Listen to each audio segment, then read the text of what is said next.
Forget what they told you in Sunday school. God's not mad at you. You don't have to make America great again. And your spirituality doesn't have to look anything like theirs. Welcome to Evangelical-ish with Paul and Ashley.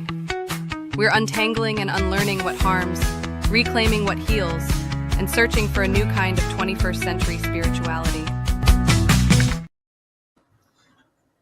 Woot woot, I'll say it since Doug on the left is not here with us yet this morning. Hopefully soon. You know, there he is. Oh, there he is. Doug on the left. Right away. Fantastic. Hey, okay, how do I sound? I'm in a different setup here today. You sound like you are in a small cave, but not a huge cave, just a small one. So is it better to be in a small cave than a huge one? I think a huge one, your voice is like cavernous and it sounds like everything's echoing. It just sounds a little different is the thing. That's all. Yeah, well, it's going to sound different because it's a very different microphone. But yeah, and this is a cheap camera. So, but hey, I'm we're here. Temporarily displaced while we renovate. You are you've been uprooted, you've been dislodged, discombobulated, and you're making the best of it. I see Art in the chat says hi. Hey Art, good to see you. Hi, Art. Yeah, there's a whole backstory on your new background. Yeah, we'll get into that a little bit too, but we've had, just quite a time with the house. We had to move out for termites. Yep. I'm not stepping in termite poop in the morning while getting coffee. Oh, that is the absolute worst feeling. Absolute worst, because you're like, not only is there something gross on my floor, so like somebody should clean this up. Oh yeah, that somebody is probably me. But also you're like, it's not just like food or like some coffee creamer or anything. It is actual like an insect that's eating your main asset in your life. So it feels very hopeless when you step in termite wood poo. Termites. Termites, go away. If there was a guy with a long beard up there in heaven, I would ask, WTF, termites and mosquitoes. What were you effing thinking? This is like our theme for summer 2025. We've had more termite commentary on Ish than in the history of Ish. True. Honestly. And you know what our Christian friends would say, it was man's sin that brought mosquitoes and termites into the world, not a loving God. So if you had never eaten, if you had never shared the apple with Adam, Eve, we would not have termites. It's all your fault. Well, or maybe it would be like this. And I see Dawn in the chat says, good morning, Dawn. Maybe it would be like this. If like human beings didn't sin, there would be mosquitoes, but they wouldn't bite you. There would be termites, but they wouldn't eat your house. They would be polite. They would be. They would be your friends. They will be like, like you invite them to your family picnics and that sort of thing. Yeah. Pucky gets it. That's what I'm saying, Pucky. Yeah. She nailed it. Yeah. God created mosquitoes and termites, Pucky says here in the live stream, but man's sin made them bother you. Apparently I have sinned more than most because mosquitoes really bother me. Oh yeah, after the flood, that's right. Well, some people buy these little like traps for mosquitoes and things like that, and they put them outside in their backyard. I just sit next to Paul because Paul is like my human, like, because like wherever you go, I just follow, and then you get all the mosquito bites, and I'm good. Me and your daughter, I know, we get eaten up by mosquitoes like crazy, and you and our son, they just ignore. I mean, it's like they're there, but it's like I'll get maybe 2 or 3 bites, and you'll get like 30. And I get them in my office, and they're like, I hear them, but you hear they go by the ear, and the next thing I know, I'm like, oh, damn, been bitten all over. Stephanie's here, and Stephanie, we've been missing Stephanie. And River Hugger is here, and River Hugger lost her father, and so hearts out to you. Also, I forgot to mention last week, I was going to mention this. Our good friend Craig, who I used to do another podcast with, he lost his father in the last 2 weeks few ago, weeks. I think. Yeah. And his mom sent me a really nice DM, just letting me know it had happened in case I didn't know, and just said really kind things. So, gosh, our heart is with you all, and that's just such a thing to walk through, that you kind of sometimes, we don't really know what emotion we're supposed to feel around mortality of a loved one, and so there can be all the feels. And so I just say to you guys, what you feel is what you feel, and that's not good or bad, or it's just you being human and feeling what a human feels at this moment. Yeah, it is. Yep, it is. Nothing quite like it. Losing a loved one, a parent in particular. There's just nothing. Yeah. Nothing quite like it. So life altering. So. Yeah. Yeah. Yeah. So where do we go next? I'm serious. I totally have lost. My compartmentalized brain has taken our discussion yesterday and put it somewhere in the ethos. It's okay. My it's mind. okay, because you and I are both sporting the BB curl hair cream today. So we are like sharing the curl hair product and trying it out. I'm going to pretend like we're like getting sponsorship money from Bumble, and like that we're going to make a lot of money by saying those words, Bumble, and I don't even know the brand, but maybe I just named like a porn site. I'm not sure. But yeah, we're both trying out this great new hair cream today. As long as you feel good about your hair, it's all good. Life is good, right? That's what I always felt like when I was at the city of Fresno serving in local elected office. I always felt like my helmet, the hair helmet was like my force field of like, nice Scrubs reference, by the way. Yeah. Yeah, I like it. Very, very, only the intelligent know the helmet reference.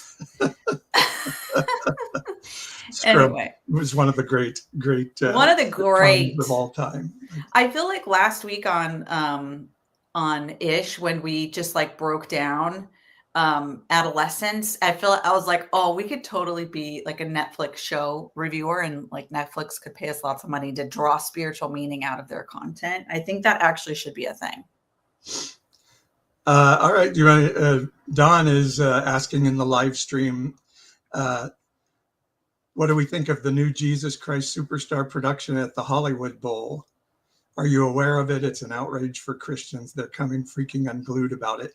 And let me add, Christians are also losing their shit for the unbelievably provocative Sydney Sweeney jeans ad. It's hilarious to watch how much the Epstein distraction of look over here has Christians in a tizzy. But our daughter used to live right by Hollywood. Yeah. I don't know about this version of it. I mean, I saw the show not long ago. It actually, the whatever Broadway musical tour thing came to our town, and Jesus Christ Superstar was one of the shows, and I went to see it. And I got to tell you, I didn't like it. And not for any like Christian thing. I actually just didn't like the show. It felt very dated to me. I think it's like a show whose season was in the past. Okay. So that was, like however, I do think the unbelievable highlight of the show is the choreography. You cannot take your eyes off the disciple dancers, the crowd dancers. That is incredible. But the message and the like, oh, we're going to, we want to be so provocative by like repositioning Jesus in a certain way. I felt like that it just didn't really go anywhere for me. So Lisa in the chat says that it's a female Jesus. Oh, that's kind of interesting and cool. Don't hate it. I love it. Don't hate it. I love it. Don't hate that. Well, Oh my gosh. I mean, You can't have a black mermaid, and you can't have a female Jesus. okay. Oh, Is it's Cynthia? Cynthia Erivo. What? Oh, What? Oh my goodness. oh, that is That's the hilarious. lady from Wicked, right? Right, yeah. Oh Yeah. my gosh. How are we not on top of this? And Adam Lambert plays Judas, and he's gay and Jewish. That's not. Well, this is great. I'm gonna have to see it Jewish, and now. she's from I, top I shithole country of South you know, Africa. both Oh, thank Jesus you, Christ Dawn. Superstar and then later in life, the Joseph and the Amazing Technicolor Dreamcoat were just Yeah. so evil in my house. Yeah, that's right. There was a day. Now, this puts a whole new light on things. Like I would definitely be interested to watch this interpretation of Jesus Christ Superstar with what is it? There's like a word in theater. I should know this because I know Sydney, our daughter's been in a couple of shows where this is true, where they do like gender reversal for the parts, and Oh yeah. it's pretty cool. It's pretty cool. Is it called gender reversal?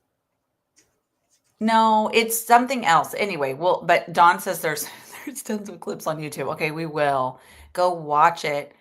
And oh, that's so cool. I knew this was going to happen, by the way. You may know, usually I'm downstairs, Ashley is upstairs for the pod. We're now in rooms next to each other, so we have to have the doors closed. Right. And the dog is scratching at my door. Yeah, poor little thing. Somewhat. I could reach my hand like this, and you could reach your hand out, and like we could almost touch. See, that's it. Well, I appreciate Dawn getting us started, getting some blood flowing on this topic because all right, I am going to let the dog in. All right. Our probably talking about what hair product we're using today is not exactly the whole like hey, we are bringing our authentic selves here. Come on. All right, that's fair. We can work with that. There's little pudgeons. Okay, so hi buddy. You were saying that you're feeling like your compartmentalized brain wasn't flowing like we talked through yesterday. What like kind of the conversation we wanted to have this morning. And yeah, I know we had a good topic yesterday, and I did. You know what? Remember what it was. We had a fantastic-ish show in our living room yesterday when we were talking about the show, and it was just you, me, and the dog. So now the goal is to reproduce it when we're actually recording this and having a conversation with our good friends who joined us. I need to take notes next time. Well, here's what I remember that we were talking about. I remember that we were talking about like having hard conversations and reflecting on our own last 4 years / 31 years of the times when we have had hard and productive conversations with one another, how that is fed into our ability to like stay in relationship and fight for relationship space with one another. And we've learned a lot along the way, especially in the last 4 years after your diagnosis and your transformational journey. And so I think we wanted to talk about, two things set this off. One, you're moving out of the home office where so many meaningful things happened. So you might start with that and talk about that a little bit. And then the conversation you had with a TV reporter on Friday, that is the result of many years of hard conversations. So that was the idea. Yeah. And I gave it a title at about 2:00 in the morning this morning when I was putting it all together. And I mentioned the monster in it. That's been kind of a theme of my content for a week or so here of, if you're going to call me a monster, I'm going to adopt that monster's power and challenge and scare and, do all the things that monsters can do, make people, make a choice. Are we going to hate the monster, or are we going to, try to befriend it, kind of thing. And so that plays into this idea of, how do we have conversation? And, so my idea of monster is being authentically me, if we're authentically us and people say that's not good, bless you. Ashley did a good job of muting her mic before sneezing. That is a pro right there. I think you heard it through your Oh, microphone. Because we're next to each other. That I would heard be it in great. my ear. Yeah. But yeah, being that person who's willing to challenge people with your authenticity, is that okay? And then, when they want to come and come back at you and be condescending, or, like I get a lot, people are like, you're clearly mentally deranged, you clearly need therapy. And I'm like, yeah, I go to my therapist every Thursday. How about you? What are you doing? And so that concept of monster being bringing along uncomfortable conversations with it. And how do we have that without just being like, keep it real, man, I'm going to keep it real, and I'm going to vomit everything I think about you on the table right now without any thought of repercussion of that. And you just have to deal with it. Yeah. Like that's, I think there is, I think it's like there's a lot of sort of parsing of this conversation, so we'll start with your embrace of, okay, you think I'm monstrous. Let me just receive that. I feel like as I've watched you kind of walk through that internal dialogue, and even it's been inspirational for me. Like, it really is more about, it's not a like chest bump, like, that's right, I'm going to be a monster to you. It's more a like, oh, I'm just going to be okay with the fact that you think I'm terrible. That's okay. I don't need you to think differently. I'm going to just be okay with me. Yeah. Don't you think that's kind of what that whole line of thinking is about? And we can parse into this more.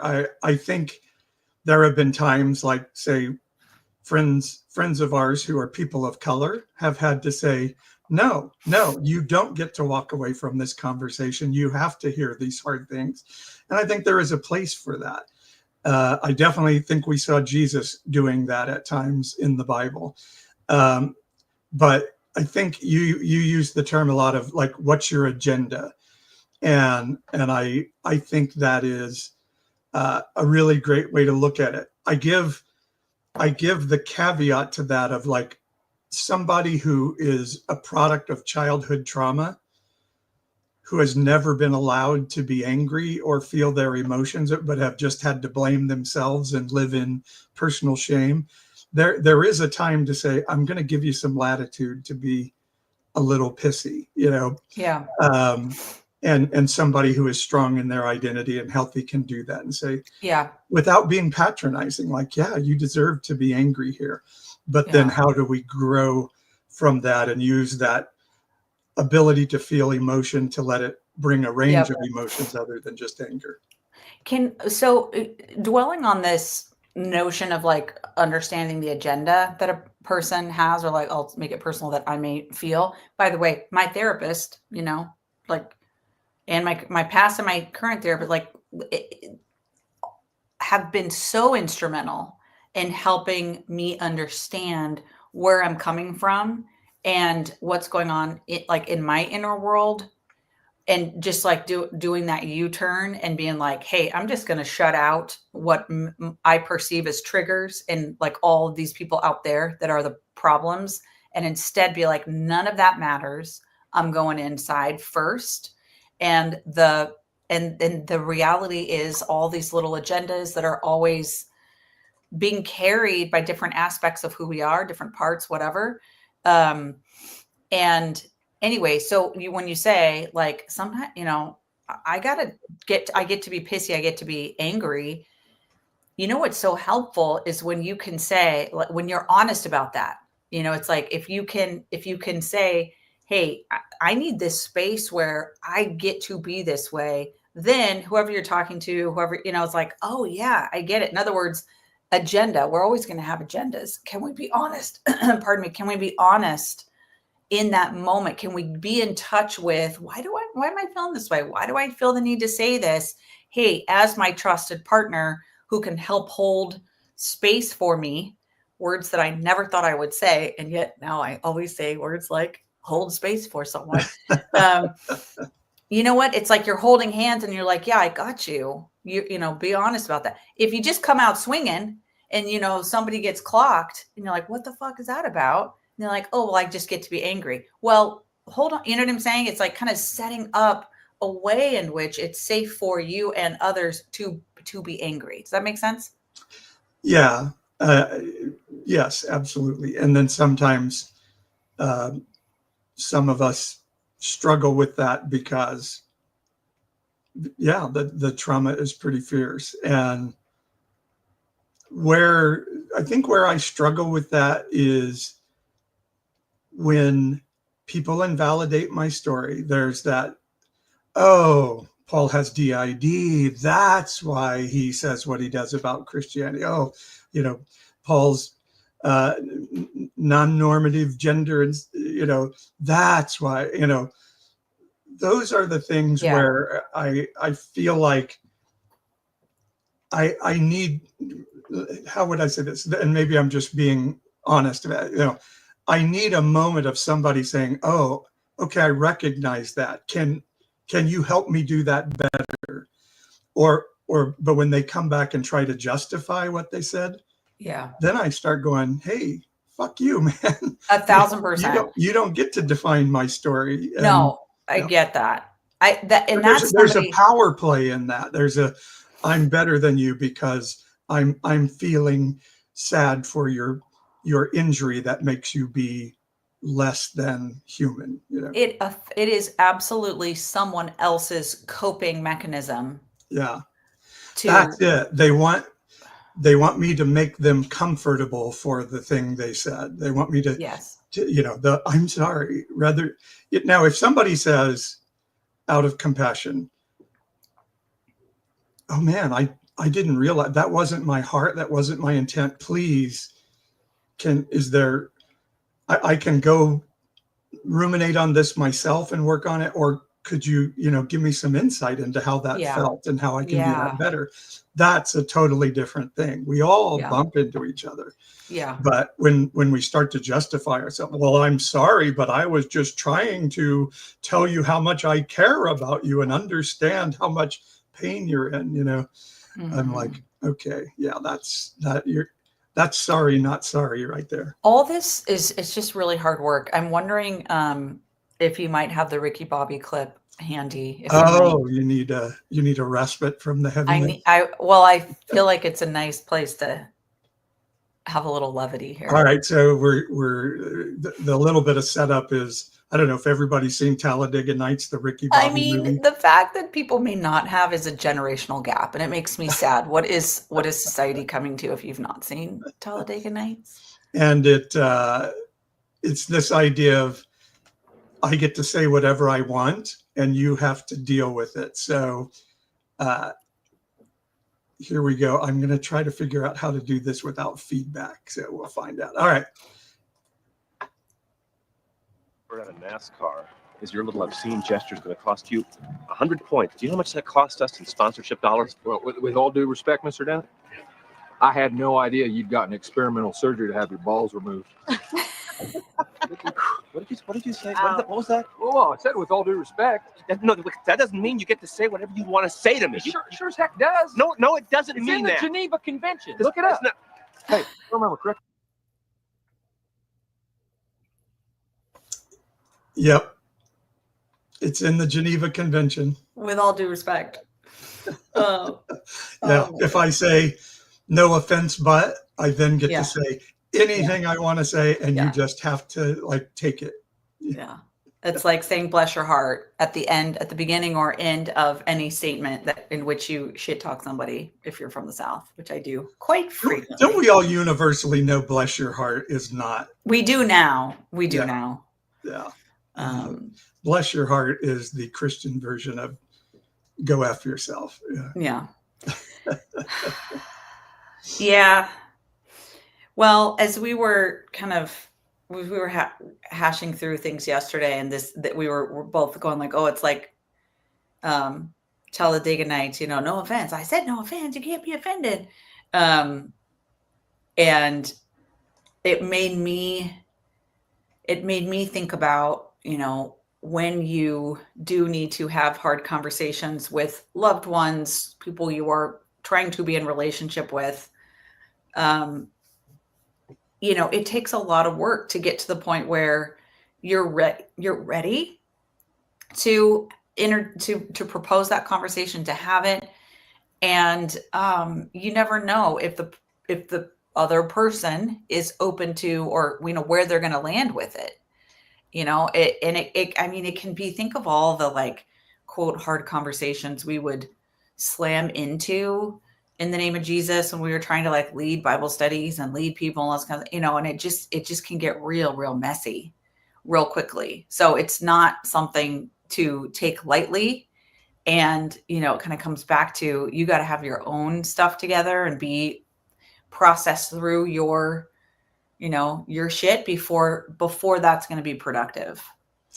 How much do you think cultural and social attunement come into play, where, as an example, one of the things I've learned in my master's therapy program is eye contact as a definer of I care about what you're saying is a Western culture concept. Like, not all cultures in the world value eye contact, and particularly, again, with people with a trauma background, eye contact can feel very unsafe. And so I love my therapist, because she's like, I don't, you can look at me, you can look out the window, just, just listen and let's talk. And if you need to stop talking, so there may be at times where we're like, oh, you're being offensive, because we see everything from a white Western culture, where in fact, in the culture of the person we're dealing with, this is how they express themselves amongst loved ones. Like, it's like Jerry Maguire, you have the black football player and his family, they scream at each other and kick each other and, all kinds of things. And then, but are the most loving, caring family in the world. And then here's Jerry Maguire, very, straight-laced and tie and never says anything that makes anybody uncomfortable. Yeah. And it turns out that family is the healthy ones, and Jerry is the one with the emotional issues. Right.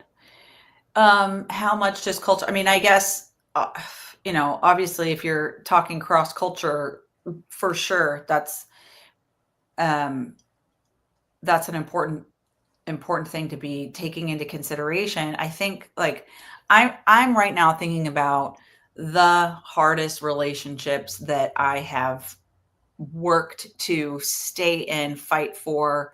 And honestly, that's probably you, right? Like, maybe to some extent our kids, right? Like, because you just I have make hard your things life a with kids. living hell. I know. No, not that. I'm not saying that. It's just like, you are my most intimate life partner. And, there's nothing I wouldn't do to fight to get to the point where, we're flowing in honest and affirming relationship with each other. Like, there's nothing I wouldn't do. So, in that respect, I'm not worried too much about whether or not we have cultural barriers. Now, in the workplace, where I work with people from even same ethnicity, there can be major cultural barriers that you just have to like sift through, and consider, like, okay, but honestly, in both cases, it's like, you're just going to hear hard stuff. And the challenge is, like, what is the level of offense that you're willing to like work through and walk through and keep going to get to the point where it's like, okay, all that stuff has been resolved. It's not keeping us from continuing to fight for relationship, and like that kind of work is like, somebody was telling me about yesterday about, some birds got up underneath their solar panels on their house, and they were up there for a long time. And when they finally took the solar panels off, because I guess they were selling the house, there was like, I don't know, like oceans and oceans of bird poo. It's, it's just hard to imagine. But anyway, like this layer, this thick of bird poo across the whole roof. that's like how much are you willing to walk through and work through to you have to believe the other person is coming at you in the same way and you're trying to get there, Let me make sure I'm understanding your analogy of bird poop here. It's like you got to make sure you're cleaning out what's under the surface on a It's the regular basis offense. so it doesn't pile up. Yeah. Yeah, it's the offense. It is a person saying to you some of the hardest things you will ever hear, you're just like, I don't think that's me at all. And yet this is how this person is experiencing me. Yeah. Am I going to get mad? And am I going to let the offense of that cause me to be like, that's it, I'm out of here, protect, attack. And that's oh, sorry, go ahead. I'm sorry to interrupt. Or am I going to be like, that really hurts that this person is saying this to me. Let me go consider that deep hurt, what is coming up for me. And, let me not just reject everything that's coming out of your mouth because I find it offensive. And so what I was going to say when I rudely interrupted was that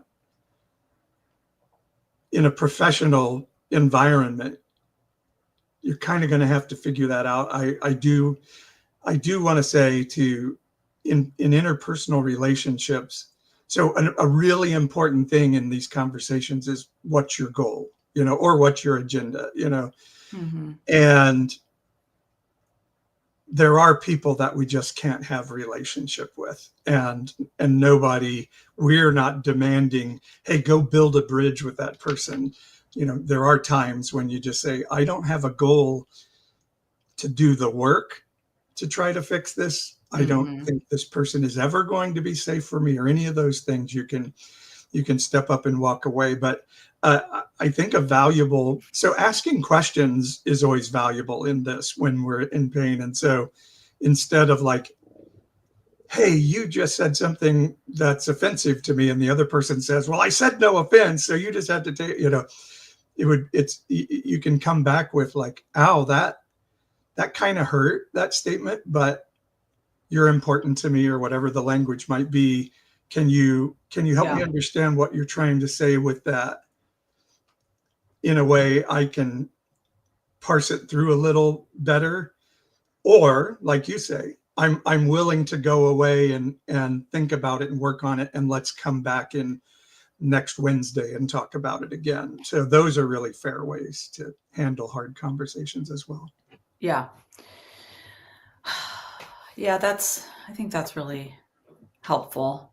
So some of this, by the way, I'm not sure where you're going, but it came out of videos I did about moving my office and the emotion that brought up. And then I did a TV interview this week, and that was an interesting experience. So I know we wanted to have those up in the conversation. Yeah. Well, let's talk a little bit about, because you posted a video this week that you're getting quite a lot of reaction and traction with about moving out, and that, let's talk about that. And then let's talk about the TV interview that you did on Friday. So just a little bit of the backstory, since we are talking about termites and things like that every week, apparently on Ish in the summer of 2025. So, part of our summer fix up is we're replacing some flooring in 2 rooms in the house, and one of them is this front room where Paul has had their office since you moved out of the church. So you were pastoring until fall of 2018. Yeah. And then we announced that we were going to step aside and let the next generation of leadership in the church take over. And you did about 6 months of kind of transition at the church. And then in the spring of 2019, you left your office at the church and you moved into this front room that we turned into this office for you.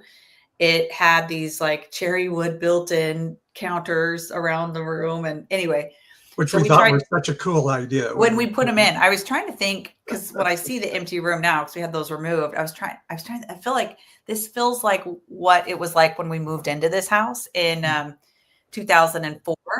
And I can't remember what was in there before we put the built-ins in. But anyway, A lot has happened for you in your life from 2019 until 2025. And as we're just like, oh, hurry up, get the stuff out so we can get the painting done. Like I'm in logistics mode, blah, blah, blah. And then it hit you this week, kind of like a ton of bricks. So like, oh shit, this stuff, like a lot has happened in this space. Yeah. I was totally, it caught me totally off guard. I didn't think anything about it. And then I had hadn't put stuff away yet, but I had kind of broken it down and we had taken the chairs out. And all of a sudden I was like, oh, this is a life passage moment. And it just started coming back to me like I'm leaving this space and I'll be going back into that space, but it will be a different space. There will be a different feng shui. There will be a different, everything in there. And I am a completely different person than the one that walked into that office for the first time and started talking on social media. And gosh, it really did hit me of like, wow, we don't we're so involved in the day to day that sometimes we aren't able to see like how far we've come down the road. And I was just looking back going, whoa, I'm a long way from what anchored me for a long time in my life. Can you, even when you think back to that person who, your first social media video was Pastor Paul with a plant, why I'm not voting for Donald Trump. And that went viral before they hacked the algorithms and like started to clamp down on those kinds of conversations. But can you even, like, when you think about that person and who you are now, are you like, that is someone I don't even recognize? Or do you feel like there is some through line to who you are today? Well, that's a big question, because we definitely have a part in our DID system that I'm sorry, I just got distracted with River Hugger saying, I like you today better than the guy I met on Two Guys Talking Fresno podcast. All right, cool. There is a part in my DID system that carries the name Paul that has always felt like he is who we are. He is the essence of this person. And now we're finding out that that was a masking agent we had to put up to survive in the crazy right-wing heteronormative Christian world. But Paul doesn't go away, although the rest of the parts wanted to vote him off the island for sure. But so in a lot of ways, that person is still here. And we're still having to learn, like, that's maybe not our default person. So it's hard for maybe people to understand that, or maybe it's not. Maybe you all feel your parts more than we may think. So yeah, there is a through line to that person. That person hasn't gone away, and that person wasn't another person. It was just a portion of who we are was outsized and being the definition of who we are. And it was a very painful and very safe place, and letting go of that is really hard. And I think maybe that was some of it, of like, oh, wow, now I'm really letting something go. This is really like not just a breakdown of my office, but a breakdown of a connection to something past. And when you think about Paul the part, like, there's, the way I'm understanding parts work is, Dick Schwartz, all parts are welcome. Every part, every aspect of us, there's like, carry burdens. So when you think of Paul the part, the burden that he feels, which is kind of what you lived out of for so many years, like fighting that burden, or the heaviness of that burden. when you think about an unburdened version of that part, and how does he feel? Like, what does that feel like when Paul, the part, realizes that he doesn't have to mask, he doesn't have to, always be the more alpha male in the room or have more sports jokes than anybody else. Like, is there some relief that part can feel and be kind of like on team system? Now we're just having a therapy session. I almost have to go inside and ask. That is the existential question of my life right now. And so, and maybe a little bit of education is my pronouns are they, them, because we are a multiple. And inside of that multiple, there are parts that are he and there are parts that are she. And so it's an interesting dichotomy, but it's quite literally like any other sort of human relationship. Paul feels like, wait a second, I was out front taking the arrows for you all, and yeah, it meant I had to knock you down sometimes so that you didn't cause me to get more arrows, but hey, that's what I had to do to help us survive, and we're still alive, and so thank me, you're welcome. And then the other parts are like, well, that was no fun when you shoved us down and shoved us in the drawer. Yeah, there was harm, there was injury that happened in that. Right. So it's really like those hard conversations that we're talking about. My parts are having those conversations of like, can we understand each other with compassion when we feel so deeply hurt by each other? Yeah. And ultimately, still we're fighting, like, can Paul stop thinking he's the default? Can he step back and say, I'm not the whole definition of us, and I don't have to be for us to be safe anymore. We can be safe in our true wholeness. So it's such a hard question. And letting go of that is like, that's the fear of death. There truly is a trauma that feels like I'm going to die if I don't cling to this thing, and that's the battle. Mm-hmm. That's the therapy journey right there. And so I have to imagine that as you moved out of your office and we started to clean it out this last week, those were the things that were coming up for you. Yeah. And you recorded a video of kind of reflections on that journey. And and now here we are. Maybe there's a part of that where, there are parts, for me, the Paul part and some of the younger parts that get activated by Paul's feelings, that like, okay, you're letting go of this knickknack you've held on to forever, and you're just throwing it away. Like, am I next? Am I going to be thrown away? Am I disposable? And so I had to sit for a while in the office, have that conversation internally of, no, this isn't a throwing away. This is a realizing, like, we're on a trapeze and we can't hold on to both of them. We're going to have to let go of the one to have the forward momentum to get to the other side. Mm-hmm. And that's what we've been working on. You're reading comments, I can tell.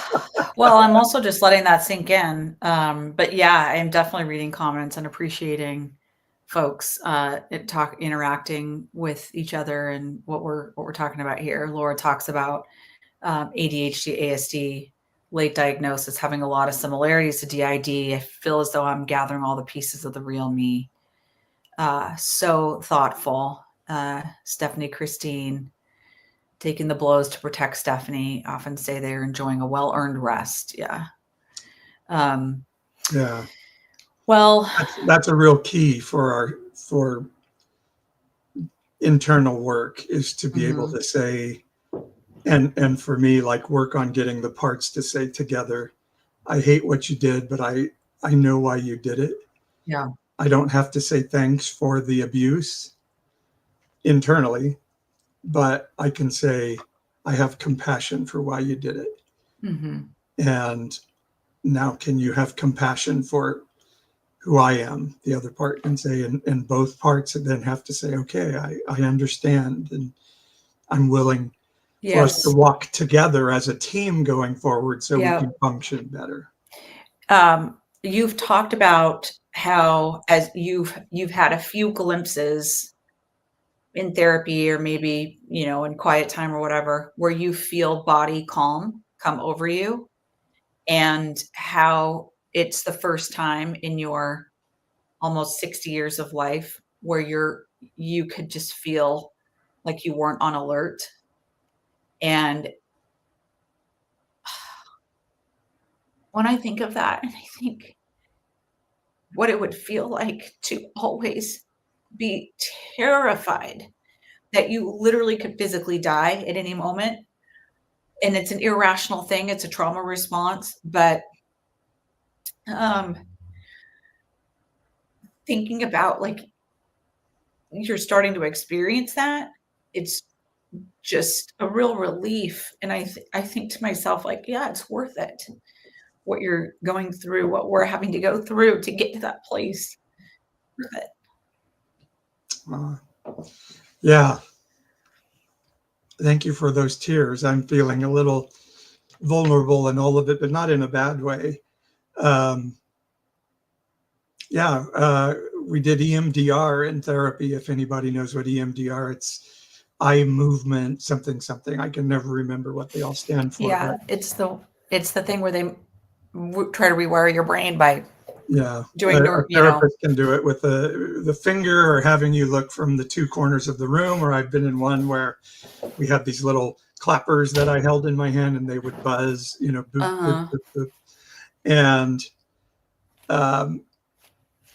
so the therapist was having me focus on, like, what's a comforting word at this moment when working into EMDR, and it was, I don't even remember what it was. And she was like, okay, let's really lean into that. What does that mean? And then when we got to that place, it's like, okay, what word is coming up now?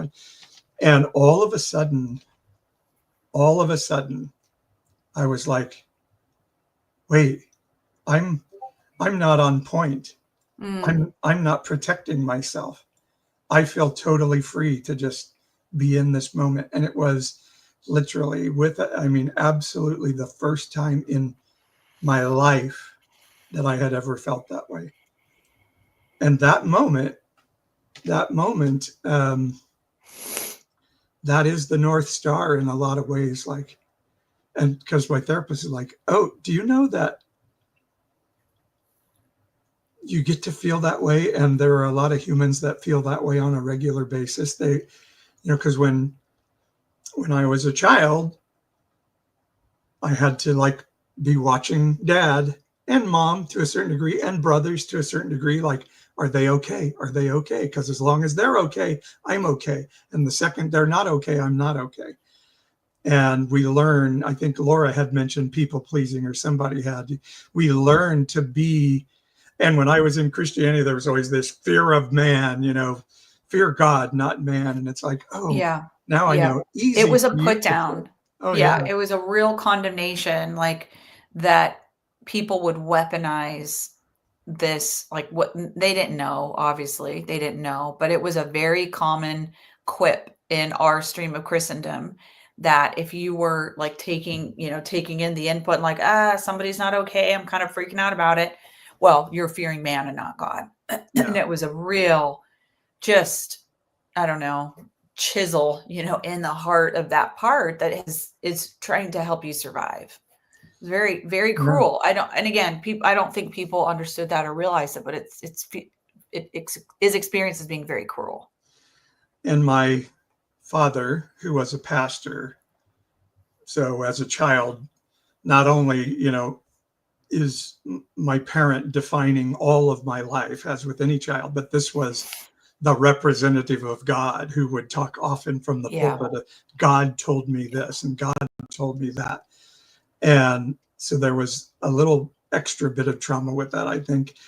And he would say to me and my brothers, as long as you're following the Lord, I'll support you and I'll have you in my house and da da da. And the message to my little spirit was, well, I feel like there's something wrong with me. So I am in grave danger of being put out on the street and I have to fight. And so you live life as that dog that's like gets stiff and stops and is, like waiting. Is there danger out there? Is there danger out there? Is it, and I live my whole life in that posture. Right. And I'm still fighting it. I'm still fighting it. Well, and that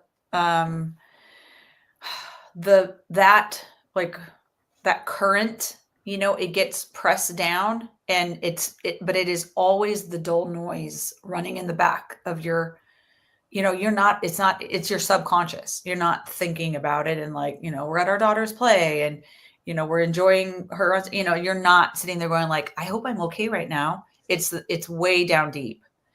And then of course that gets triggered and it flares. And anyway, and that triggering is not weakness. That is a trauma response. Right. We have some responsibility to do our work with it going forward, but we cannot say I'm a terrible person because I have that trauma response. That's right. That's right.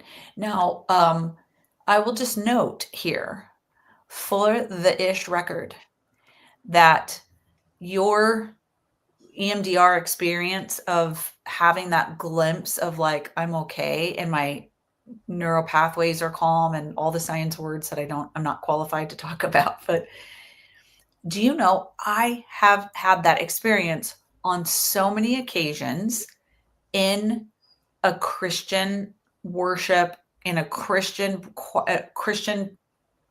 religious practice setting.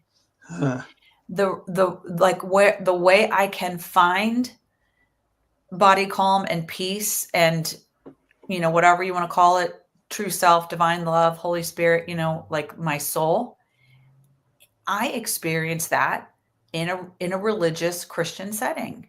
I'm bringing that up because you're saying you felt the body calmness. Yes. In a worship service. Okay. Through Christian practice. And I bring it up to say,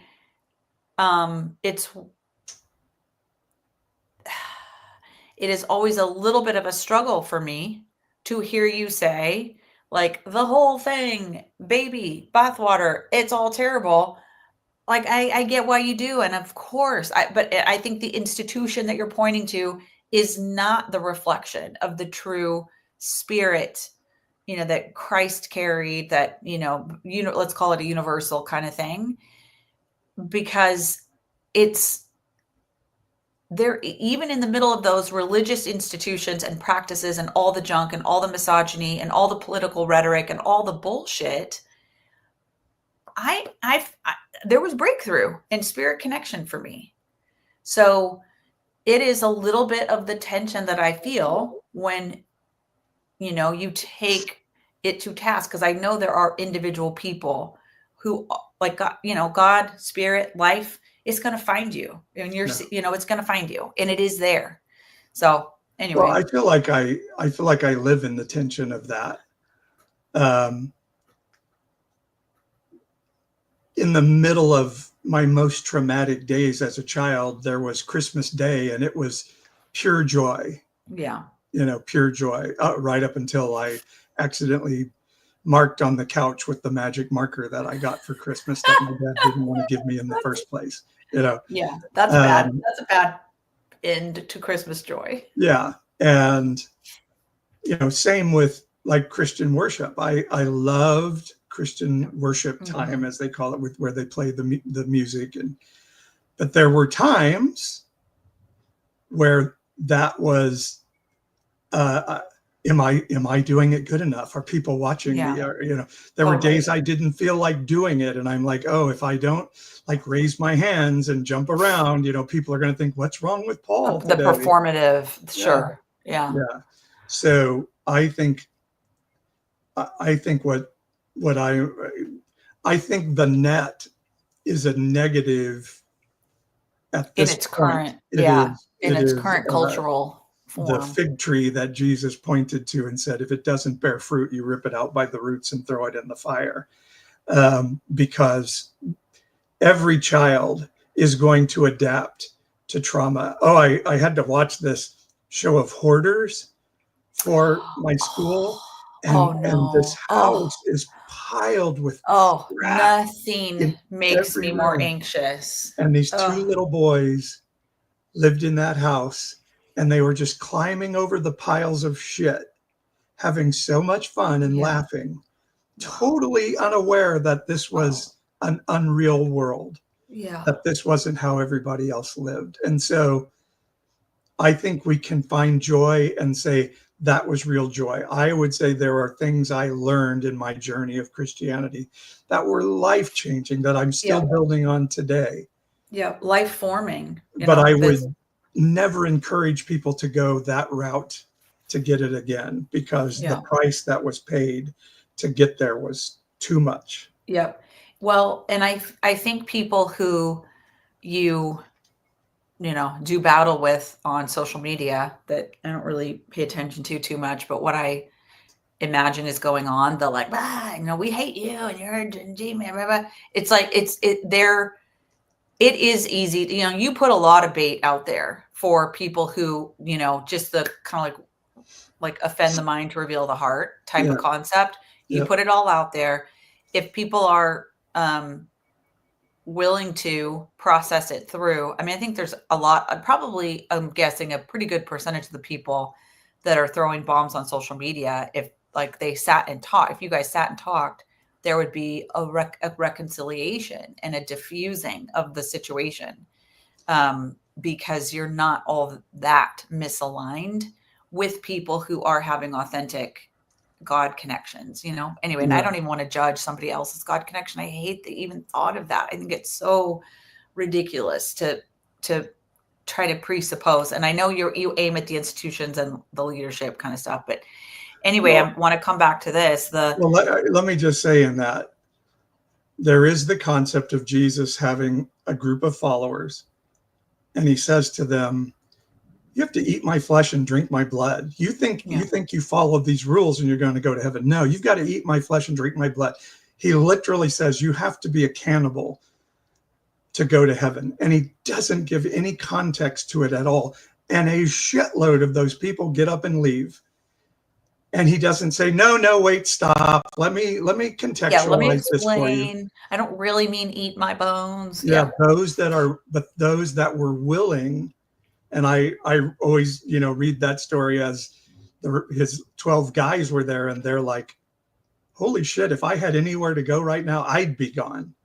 But I've given to follow you. And then he gives context. So there is a concept of like, I'm going to say something offensive, and you have a choice to say, well, that's not all Christians, or like, oh, wow, that pinched. Is there something for me to see here? And then when somebody says, tell me more, I'm willing to walk through the pain of that. Then we can really have a conversation. But if you're just in it for me saying comforting things, I'm going to say something bad about the church, but this is not about all Christians. This is not about all of you. I give every Christian then the right to say, oh, I'm in the not crowd. So you just throw it out there and let people walk through it.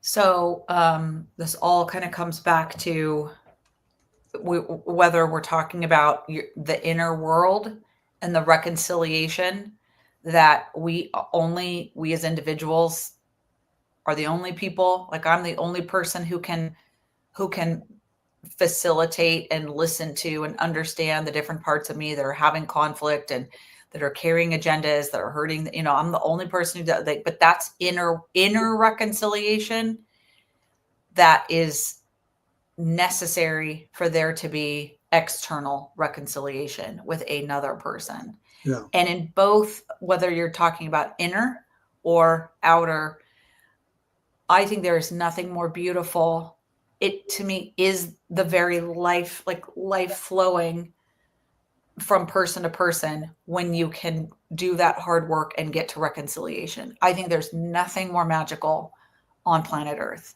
And that I love the moments where that's possible and happens.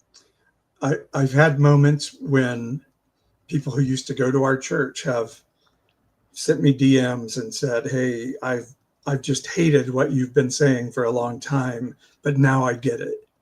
And I realized like I was the one who was off a little bit, or whatever. I'm not asking people to like come and say I'm right and you're wrong, but they were like, "Okay, now I'm hearing." And there really is not much better than that. But I actually love more. It's kind of, I think it's like the Jesus Thomas story, like, great, you believe now that you've seen, but boy, I really love these people who believed in me without me having to prove myself, which is a very human response.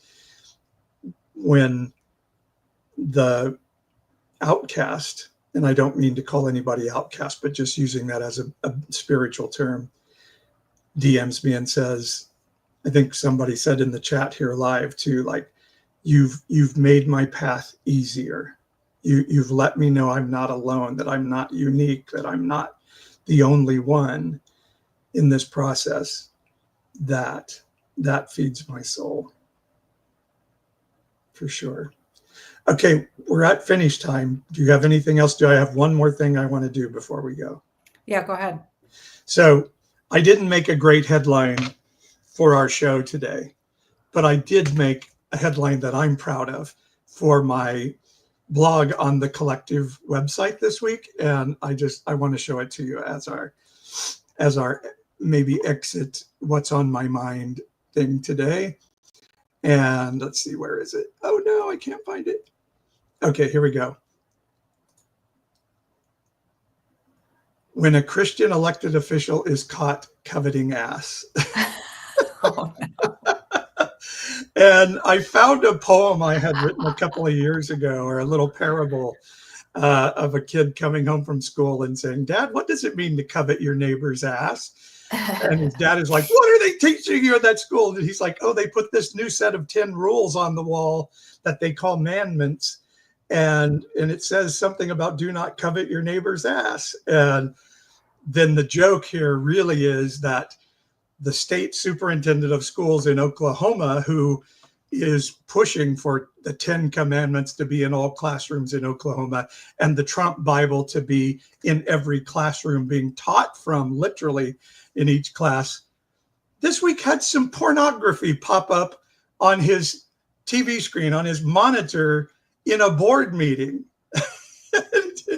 And it turns out the guy that would tell the rest of us not to covet our neighbor's ass has been coveting some ass, perhaps. Of course, he's now saying it's it wasn't his computer, right?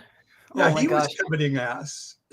Well, okay, so I did not watch Saturday Night Live last night, but wouldn't that have been the perfect? I mean, it's like they could just reenact the board meeting, and that would be the most perfect Saturday Night Live skit of all time. Well, it would. But it would. The other very funny story going on is the wife of Emmanuel Macron, the French prime minister, I think, is suing Candace Owens. Candace Owens, the right-wing influencer, because Candace Owens has been on this kick for like 2 years that Macron is married not only to a man, that his wife is a man, but like she's his brother. And so Candace Owens has been saying this, like, just, she's been building her platform on her own on anti-Semitism, and Macron's wife is a man. They used to say that about Michelle Obama too. Yeah. And so they sent her a cease and desist letter, and she kept going, and she made fun of the letter. And so now they're suing her for billions of dollars. And she's like, "Bring it on, we'll make you prove you're a woman, and all this stuff." But there's the guys on Pod Save America were just roaring with laughter about this. Oh my gosh. Even though it's a horrible, horrible thing. And there is the point of this anti-trans stuff this is what it comes to, is telling females, pull up the skirt there, honey. Prove to me you're female. Jesus. Drop the Jesus drawers. Christ. Let's prove it. And that harms all women. All women. Can we take it back to a tender place as we wrap up today? Because now I'm just like overwhelmed with outrage and disgust and a sense of injustice. So let's take it back. And that is this. Here is the backdrop of society. Here is the norm of leaders or whatever.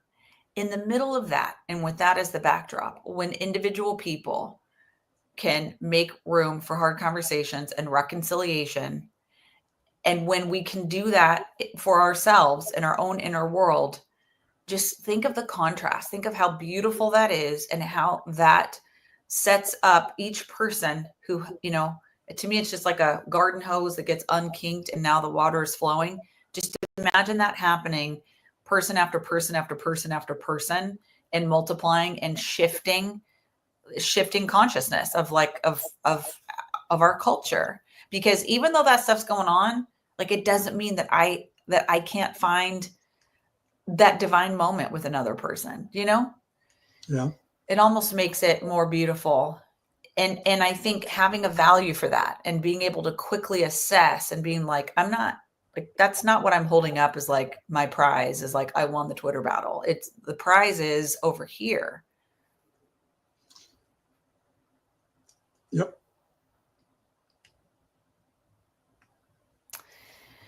And that is available, right? We get to go forward and have a week where like we can find those gold nuggets of connection and relationship with each other. Yeah.